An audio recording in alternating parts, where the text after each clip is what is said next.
అందరికీ నమస్కారం అండి. ఈ రోజు మనం శారదా ప్రసాద్ గారు రచించిన కోటేశ్వరరావు కొత్త బట్టలు అనే ఓ చక్కటి కథను విందాం. ఇక కథలోకి వెళ్దాం.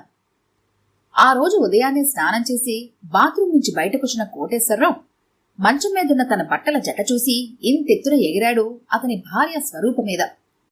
రాను నీకున్న మతి పోతుందే రూపా, ఏమిటా షర్టు, ఏమిటా ప్యాంటు?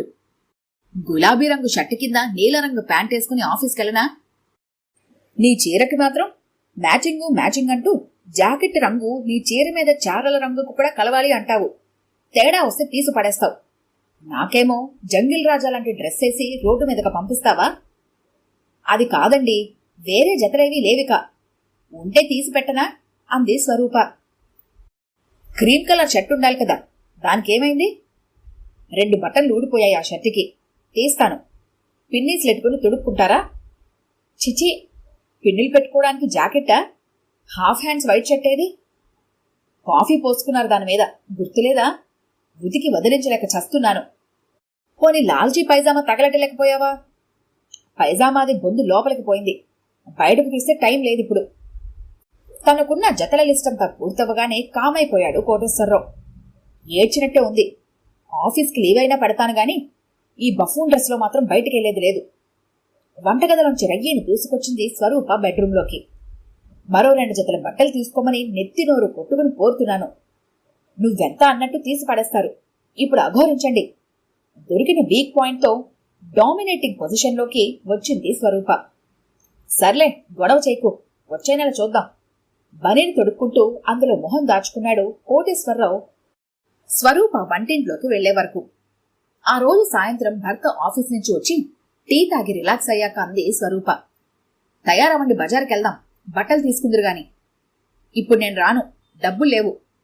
నా దగ్గరున్నాయి, నడవండి. నాకిచ్చేయ్, నేను తెచ్చుకుంటాలే. అనవసరం ఖర్చులు చేసి తగలేస్తారు, నేనివ్వను. నీ మీద ఒట్టే రూపా, మంచి డ్రెస్సులు తెచ్చుకుంటాను రేపు ఆఫీస్ నుంచి వస్తూ. సరే, ముందు ఒక జత తెచ్చుకోండి. మీ తెలివితేటల గురించి, టేస్ట్ గురించి నాకు బాగా తెలుసు. డబ్బులిస్తూ వ్యంగ్యంగా అంది స్వరూప. మర్నాడు సాయంత్రం మహా రద్దీగా ఉన్న బట్టల కొట్టులో దూరాడు కోటేశ్వరరావు. మిగతా వాళ్లు బిజీగా ఉండి ఒక నడివయసు సేల్స్ ఉమెన్ అతని దగ్గరకొచ్చింది. చెప్పండి సార్, ఏం కావాలి అంటూ. షర్ట్ క్లాత్ కోసం ఆమె చేత ఒక పావు గంట సేపు ఎక్సర్సైజ్ చేయించాక 3 రకాల రంగుల తానులు చేతిలో పట్టుకుని కోటేశ్వరరావుకి ఏది తీసుకోవాలో తోచలేదు. మీకంటే చిన్నదానైనా నన్ను చెప్పమంటారా దేనికంటే ఏ రంగు బాగుంటుందో?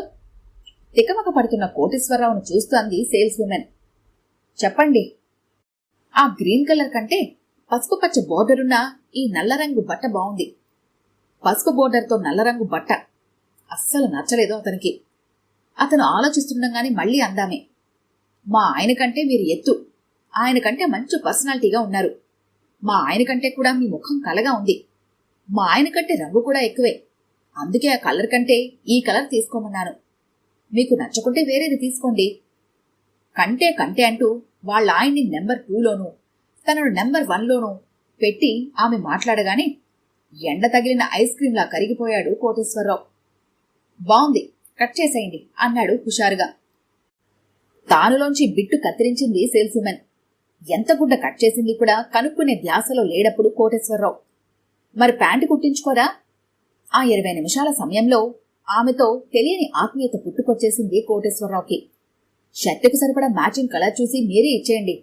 పూర్తి లైసెన్స్ ఆమెకే ఇచ్చేశాడతను. షర్టు కంటే కొంచెం కాస్ట్లీది తీసుకోండి ప్యాంటు బిట్టు. అలా అంటుంటే అచ్చం స్వరూపే తనతో చెబుతున్నట్లుగా ఉంది కోటేశ్వరరావుకి. అంతా మీ ఇష్టం, గమ్మత్తుగా నవ్వేశాడు అతను. అదే హుషారులో షాపు నుండి టైలర్ దగ్గరకు పరిగెత్తాడు అతను. టైలర్ ఇచ్చిన షాక్ తగిలే వరకు ఆ హుషారు తగ్గలేదు అతనికి. ఈ గుడ్డ మీ షర్టుకి చాలదు సార్, కొలిచిన గుడ్డను కుప్పలా పడేస్తూ అన్నాడు టైలర్. ఏమైంది? ఇంకో 30 సెంటీమీటర్ల గుడ్డ కావాలి.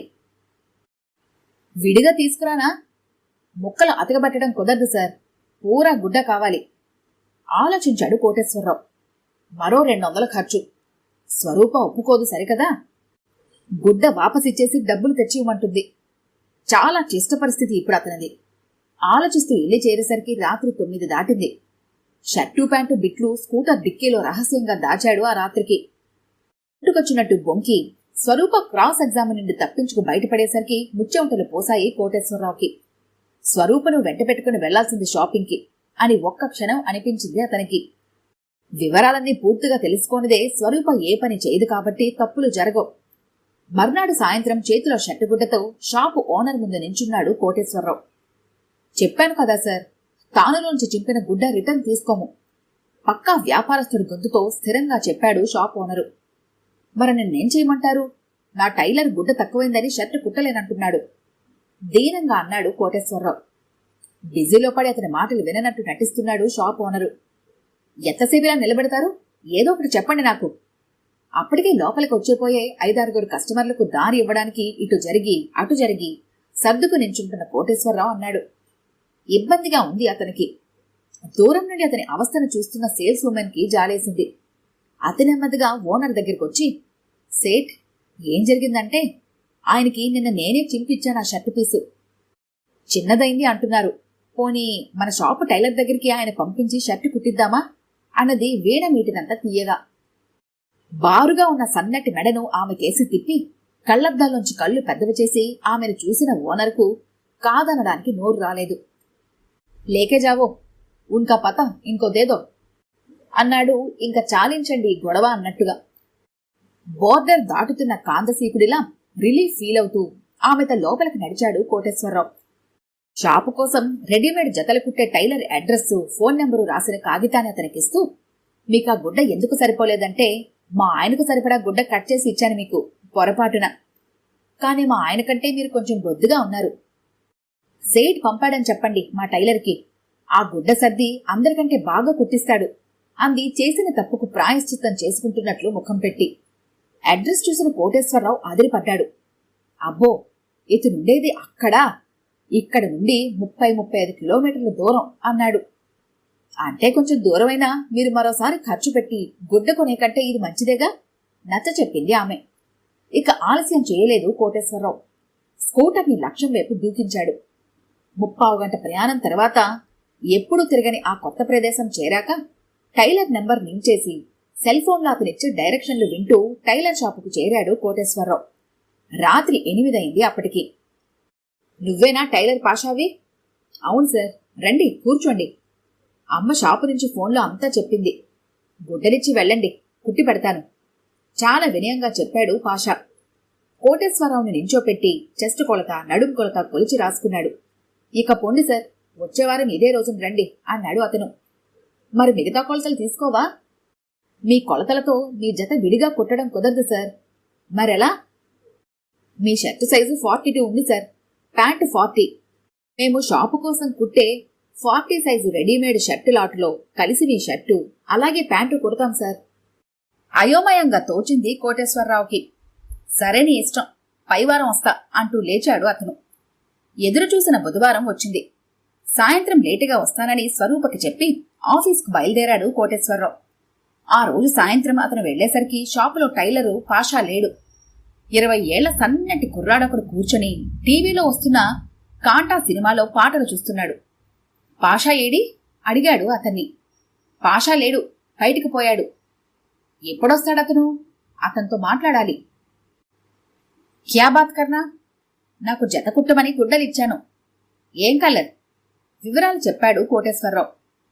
అసవంటివి ఈడలేవు, పో పో అన్నాడు కుర్రాడు టీవీ వైపు తల తిప్పేసుకుంటూ. సరిగ్గా చూడు, లోపలుంటాయి. పో భాయ్, అగల హఫ్తారా, పో పో అన్నాడు కుర్రాడు. క్లాత్ ఇచ్చి హఫ్తా అయింది, ఈ రోజు రమ్మన్నాడు పాషా. అతని మాటలు వినడం లేదు ఆ కుర్రాడు. పాషాని పిలు, నేను మాట్లాడతా నిమిషం గ్యాప్ ఇచ్చాక అన్నాడు కోటేశ్వరరావు. పాషా లేడంటే నీకు సమజైతలేదా? పో. పదే పదే తనను పో పో అనేసరికి ఒళ్ళు మండింది కోటేశ్వరరావుకి. ఎక్కడికి పోయేది? బట్టలు తీసుకుపోతా. కోపంలో వ్యాకరణం తప్పింది వాక్యంలో. ఎవరి బట్టలు తీయాలి? నడు నడు పో అరిచాడు ఆ కుర్రాడు. తిన్నగా మాట్లాడు, నీ పేరు చెప్పు, పోలీస్ రిపోర్ట్ ఇస్తాను. చట్టం మీద పూర్తి నమ్మకం ఉన్న కోటేశ్వరరావు అతన్ని బెదిరించబోయాడు. నా పేరా జమాలుద్దీన్, ఠానాకి పోయి షికాయత్కిచ్చుకో పో మళ్లీ అరిచాడు ఆ కుర్రాడు. ఇంతలో వచ్చిన పాషా పరిగెత్తుకొచ్చి ఊరుకోబెట్టాడు ఇద్దర్ని. నా బట్టలేవు పాషా, ఈ రోజు రమ్మన్నావుగా, చిరాగ్గా అన్నాడు కోటేశ్వరరావు. వచ్చేవారం రండి సార్. కాలర్లు చేతులు నడుము ఇంకా రాలేదు. చాలా కూల్గా అన్నాడు పాషా. అదేంటి, నీకు గుడ్డలిచ్చి వెళ్ళానుగా, ఇంకా ఏంటి రాలేదంటావు? మీకు సమజా ఇస్తాను గాని మీకు జరూరుగా కావాలి బట్టలు? నాకీవాలే కావాలి మొండిగా అన్నాడు కోటేశ్వరరావు. మీకు జల్దీ అయితే ఒక పని చేయండి సారు. కాగితం మీద 3 అడ్రస్లు రాసి అతని చేతికిచ్చాడు పాషా. ఏమిటివి? ఆ పై పతాకెళ్ళండి సార్, అక్కడ మీ చొక్కా కాలర్ కుట్టిస్తారు. 2వ పతాలో చొక్కా చేతులు కుడతారు. 3వ పతాకెళితే ప్యాంటుకు నడుము కుట్టిస్తారు. మీ బాడీ కాళ్ళు నా దగ్గరున్నాయి అన్నాడు గబగబా. తల తిరిగింది కోటేశ్వరరావుకి. బాడీ ఏమిటి, కాళ్ళేమిటి? ఒక చోట కాలర్ ఏమిటి, మరో చోట చేతులేమిటి? ఇదంతా నాకు అర్థం కాలా అన్నాడు అతను. నవ్వొచ్చింది పాషాకి. ఇది లాట్లు లాట్లు చొక్కాలు కుట్టడం కదా సార్. ఇందులో కాలర్లు ఒకచోట, చేతులు ఒకచోట కుట్టించి తెచ్చి ఇక్కడ బాడీ అతికి కొడతాం. కాలర్ ఇక్కడ కత్తిరిస్తాం, నడుం వేరే చోట నుండి తయారై వస్తాయి. మీరు జల్దీ అన్నారు కదా సార్. అందుకే మీ బట్టల పార్టులు ఆ పతాలకెళ్ళి అడిగి తెచ్చుకోండి. ఇక్కడ అన్నీ కలిపి కుట్టేస్తా. చెప్పాల్సిందంతా పూర్తయినట్లు లేచాడు పాషా. చేతిలో ఉన్న అడ్రస్ కాగితం చూస్తే ఆ 3 ఉత్తర, దక్షిణ, పడమరల్లో ఒక్కొక్కటి ఉన్నాయి. తూర్పు నుండి బయలుదేరాడు అతను. ఏం చేయాలో తోచక నీరసంగా లేచాడు. జరిగిందంతా స్వరూపకి చెప్పక తప్పలేదు ఆ రాత్రి కోటేశ్వరరావుకు. ఘనకార్యాలు చేస్తారు, నాకు ముందే తెలుసు మీ తెలివితేటలు. అనుభవించండి. వాడెప్పుడు కుట్టిస్తే అప్పుడే తెచ్చుకోండిక. భరతవాక్యం పలికేసింది స్వరూప. అసలు పప్పులో ఎక్కడ కాలేశానా అని గతంలోకి తలదూర్చి కాసేపు ఆలోచించాడు రాత్రి కోటేశ్వరరావు. మా ఆయన కంటే, మీకంటే, ఎందుకంటే ఆ కలర్ కంటే, ఈ కంటే కంటే శబ్దాలు ఆడగొంతులో లీలగా వినిపించి ఆలోచనలు అక్కడికి ఆగిపోయాయి కోటేశ్వరరావుకి. ఈ కథ కనుక మీకు నచ్చినట్లయితే లైక్ చేయండి, షేర్ చేయండి. మరిన్ని ఇంట్రెస్టింగ్ కథల కోసం మా ఛానల్ని తప్పకుండా సబ్స్క్రైబ్ చేసుకోండి.